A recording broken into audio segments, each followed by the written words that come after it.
గోపిని మగాళ్ళగా పెంచావా బసవరాజు? ఆడపిల్ల కంటే అధ్వానంగా పెంచు. ప్రేమ, అభిమానం అవంటే ఏమిటో తెలియనిచ్చావా? నిర్మల దగ్గర వాటిని నేర్చుకున్నాడు. అసలు అసలు నువ్వు మనిషివైతే కదా ప్రేమ అంటే ఏమిటో నీకు తెలియడానికి. మా భలే ముక్కన్నావా సోహలోరు. ఏనండ్రా, పెళ్లి చేసుకుని ఒక కూతుర్ను కూడా కన్నా నాకు ప్రేమ అంటే ఏమిటో తెలదట. సన్యాసం పుచ్చుకున్న ఈ స్వాములోరికి బాగా తెలుసునట. ఇదిగో ఆఖరిసారి చెబుతున్నాను, గోపికి నేను మేనమావని.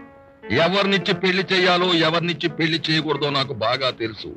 నేను ఎక్కడి నుంచో ఈ ఊరొచ్చి తలదాచుకుంటున్న పికారోణ్ణి కాదు, ఊరందరికీ ఉండడానికి సోటివ్వగల కామందుని.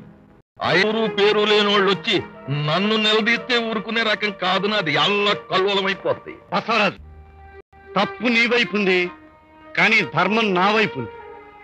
నువ్వు కోటీశ్వరుడు కావచ్చు, కానీ ఈశ్వరుడు వేరే ఉన్నాడు. ఆ విషయం నువ్వు తెలుసుకునే రోజు దగ్గరలోనే ఉంది. ఏమయ్యో సోములోరు, నన్ను శాపనార్థాలు ఎట్టుకో, పాపగోపుల్లో పడిపోతావు. పోరవరా బండి.